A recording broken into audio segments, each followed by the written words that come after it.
All right, Wild Willie here. I'm drinking a birthday cake, and it's nasty, and I'm here to blow off some steam. I noticed about YouTube, so when my videos are a lot more organized, I get more views than when they're just freestyle. I wonder why. All right, we're gonna talk about some cool stuff. We're just kind of just getting it out, just getting the stuff out. So it's gonna be all over the place a little bit, but got to talk about it. Life is really weird, I'm 36. Life is so weird. It's like this huge balance of needing to know and just living, right? Like this need to know is what drives everything that's beyond the basic. Like I'm eating, I'm growing, I'm eating, I'm doing whatever I need to do to require or obtain my food, and I'm part of my family, and we're all working together, and then I'm dying. Like, if we go beyond that on any level, it's because of the need to know, right? And, like, needing to know is okay, but it comes at a cost, right? So, before I get into anything too crazy, I'm going to drink some birthday cake. We got to understand occult knowledge, and kind of the occult in the collective, right? So Aleister Crowley was a huge occultist. He was a Satanist, right? So occult knowledge, let's look at this. All right, first I just want to show you, I got this book, right? This book right here. This is the most in-depth book on astrology I've ever read in my life. I'm a Sagittarius person. I'm reading Sagittarius. I'm reading these things, and I'm like, what? It says it's written by Evangeline Adams, co-wrote by Aleister Crowley, right? How did these people know this stuff? How did they gain this knowledge? I'm reading stuff about me that I thought was only specific to me as a person in there about my astrological zodiac sign. It's everybody. This was written in the 20s, 1927. So how do they know this, right? Aleister Crowley was a Satanist. He was into the craziest, gnarliest stuff. That guy played with his poop. He had sex parties with poop, rubbing poop all over himself while they're having sex. He was into drinking blood of children, sacrificing child virgins. Okay, so at the end of his life, he ended up, 70, 60, 50 years old, however long he lived, living with his mom. Living with his mom. So he's my example to get into the occultist reality here. So now, the occult works by needing to know. Needing to know is the driving force behind occult knowledge. Occult knowledge is knowledge that we don't need to know. It's knowledge we don't need to know. Right? Okay, so it's driven by needing to know, and it comes at a cost. And the way you do it is by violations. You break a law, you break a rule, you create a violation. And when you do that, you gain the knowledge, but it comes at a cost. Okay? So why did Aleister Crowley play with his own poop? He played with his poop because it's a violation of human law. Like, we know that poop is to be eliminated from our bodies, not to be handled, not to be messed with, not to be played in. He did it with sex because sex is one of the most intimate forms of human exchange, action that people take.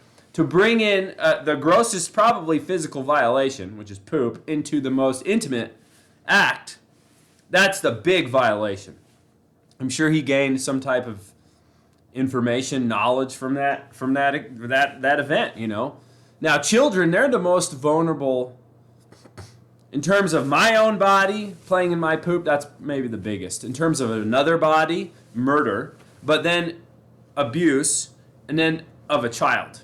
Now, a child, because a child is the most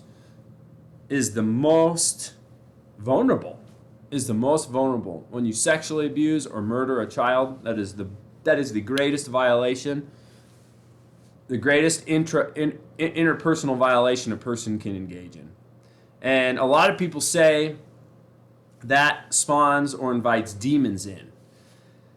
And maybe so, and maybe the demons are the ones that bring the knowledge, where the knowledge comes from. Like in the Bible, it says astrology is an abomination. Okay? I read the book, I needed to know. Am I an abomination? No, but how did he get the knowledge? You see, that's maybe how he got it from an abominable way. You see what I'm saying? Like, the people who run the world, they understand this principle. They understand this. It's in the Bible, and I'm going to talk about it because it's really interesting. The people who run the world, the people in the Illuminati, stuff like that, all the talk about their rituals and kids go missing all the time. The child sex trade is crazy. It's like 30,000 kids in the world go missing every day, or 300,000 kids go missing every day. And they're kidnapped into the sex trade. And the average age for kids in the sex trade is 13. That means that there's younger and older kids that people kidnap and they sell on the sex trades. And then people want to get in. They do that. They want to do that because they want to know what that would be like. What's the cost? Well, there's a huge cost. There's a huge interpersonal cost, right? So maybe they gain some knowledge. Maybe they know, but it comes at a cost, right? The occult, that's how the occult works. And the people in control, they know this. They keep us in the dark, and they know this. And this is why I'm going to tell you, right? So if we look at the Bible, man, this is the coolest stuff. Now, before I do this, I got to need to know, and I've lived off of my need to know, and needing to know creates karma. It creates knowledge, but it creates karma. It creates the ability for me to live, because there's needing to know, and then there's just living. Like, if I'm not happy, I'm going to figure out why, because I need to know. And I'm going to create a bunch of mess, and that mess is going to tag along with me, and then I'm going to be able to live, but I'm going to have to pay the cost of needing to know, okay? So it's not necessarily a good or a bad thing. It's just basically how it works, and it's basically why religion is there and what it's saying and what the world is and what it's saying. So if we look at the Bible, the first story, it's in the beginning, right? Adam and Eve, they're chilling in a garden. They got everything they want. They got one rule. One rule. They don't know anything else, but they got one rule, right? Do not eat this fruit. Okay, so why did she eat it, right? She ate it because it's feminine energy to need to know. That's from the feminine, the need to know. And she was the woman, so she ate it. She ate it because she needed to know. She needed to know, okay? So the serpent came, and he said, this is important. Would God deny you everything in your garden? Every tree, the fruit of every tree? Would he deny you the fruit of every tree? See, the spirit of denial fuels the need to know. The spirit of denial fuels the need to know. Why? Because I do not need to know. First and foremost, I do not need to know. Right? This is my ego. My ego needs to know. Whoa. But it is feminine energy that comes out. Feminine in man, feminine in woman. It's not gender specific. It's an energy in you. So it's a balance, like I was saying, between life is a balance between needing to know and living. So the serpent said, would he deny you? So he used the spirit of denial. There is the spirit of denial and there is the spirit of truth. And this is everything in life. We are all energy, and that energy is in the form of denial or truth. Okay, that's how it flows. It flows in the direction of truth, or it flows in the direction of denial. So he used the spirit of denial to entice the woman and her need to know what that fruit tasted like. So she ate it. She ate it. The serpent denied God. She denied the rule. And then the man, he ate it too. And then they had to pay the cost. They got kicked out. They got kicked out.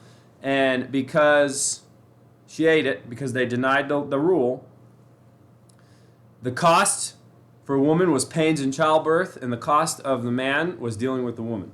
Those were the costs they had to pay, and they got kicked out.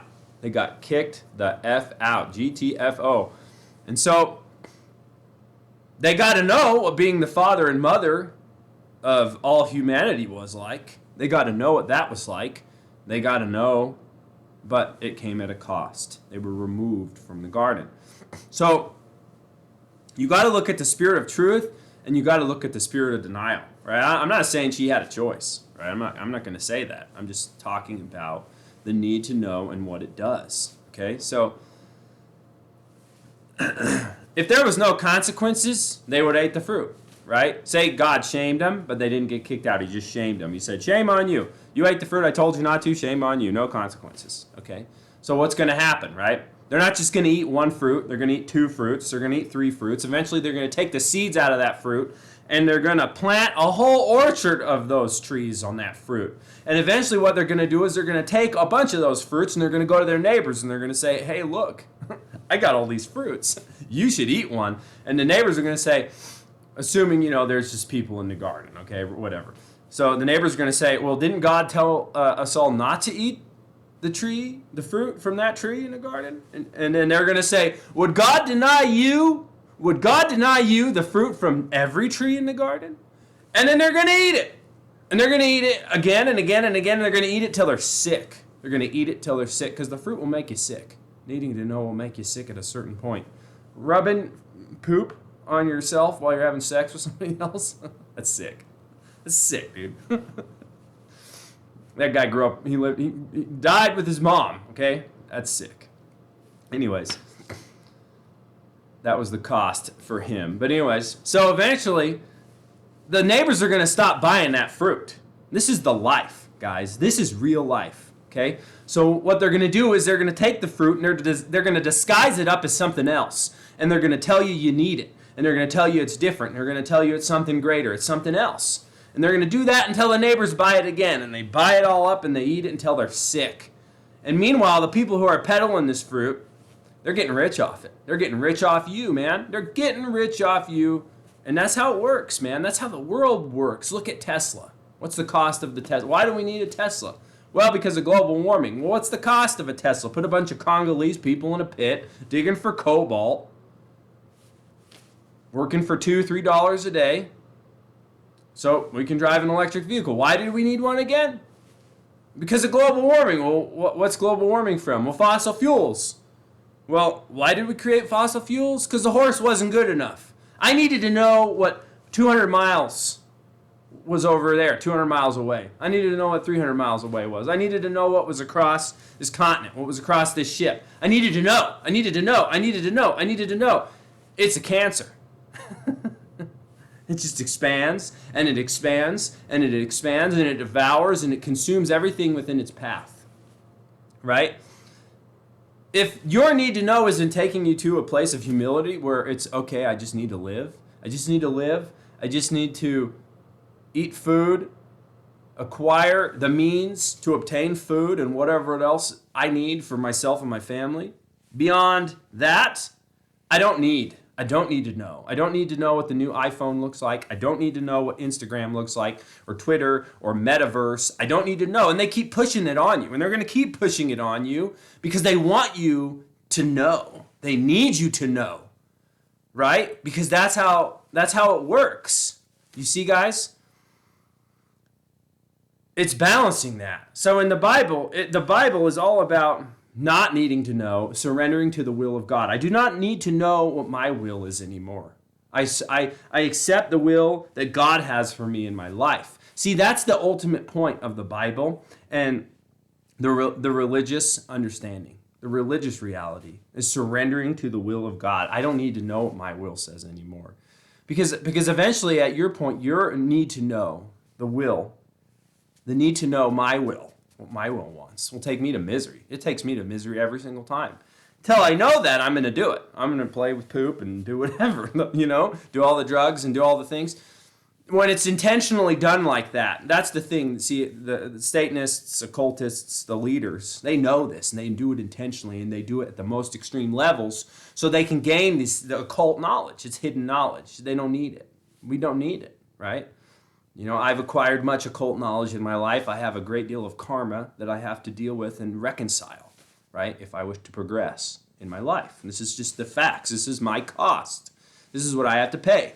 See? So if it's in you, it's in you. You can't change that. You need to reconcile that. And you do it by needing to know. But it comes at a cost. You need to understand that life is a big balance between needing to know and just living, right? Surrendering to the life. I'm alive.